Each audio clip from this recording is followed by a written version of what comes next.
Here's two games that nobody wants to hear together. WildHearts and Monster Hunter Wilds. With Monster Hunter Wilds getting ready to release February 28th, only 13 days away of making this video, performance issues are still plaguing the beta.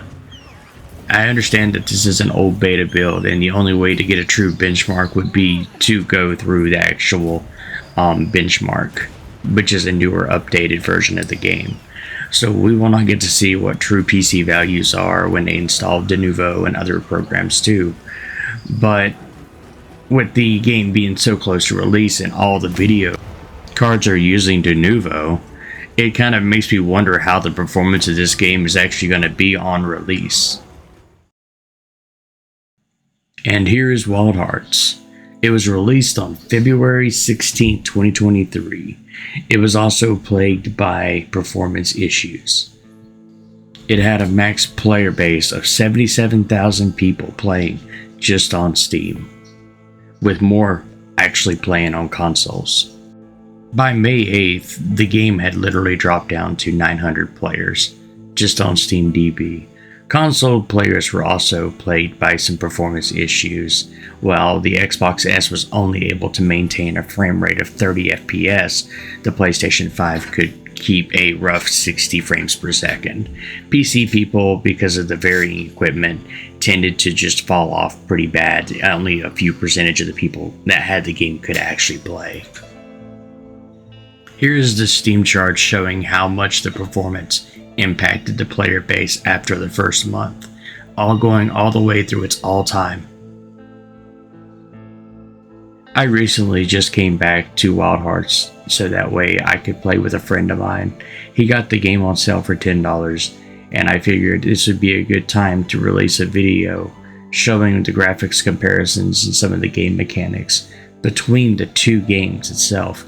Because I'm waiting for Monster Hunter. I'm still going to be playing it, and I'm really hoping that it really checks out to being what they're saying it's going to be.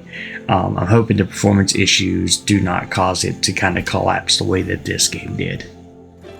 Here we are back on Monster Hunter Wilds. I just recently turned my video graphics back up. I was trying to find a good setting for them. I do have frame gen on, but everything else is almost maxed out. I think except for the ultra texture resolutions. With frame gen on, I'm getting around like a little bit like 130 and low drops into the 90s and stuff, and sometimes 70s even, with a 4070 Super Ti i9 9900K. This game is really beefy when it comes to performance.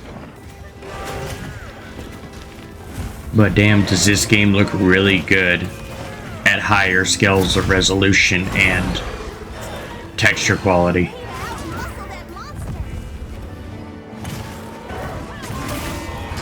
And here's a quest complete thing with the lower graphics showing how kind of shimmery it is.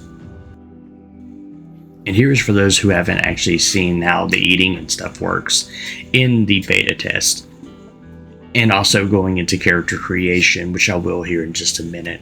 I was going to kind of let it play through for you all so that way you can kind of see how the character creation is.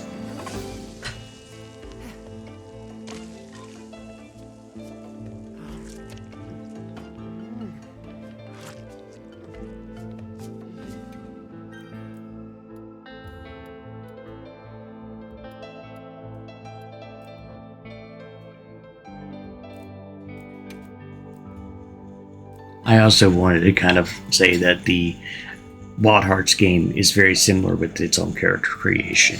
So this kind of goes hand in hand with how WildHearts has their stuff, if you're looking into character creation.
And here is a Wild Hearts footage again. Just wanted to say that I'm going to be playing Wild Hearts until the Monster Hunter releases. I've been having a blast so far, farming materials and getting to try like the crazy exotic weapons. But I will say, Wild Hearts does feel like a over-the-top, like Japanese anime style fighting Monster Hunter style game. I love it, and it's just one of those games that I think most people should come back and like give another try to. When I mean crazy exaggerated, check out that. It's pretty sick. Crossplay is also keeping this game alive.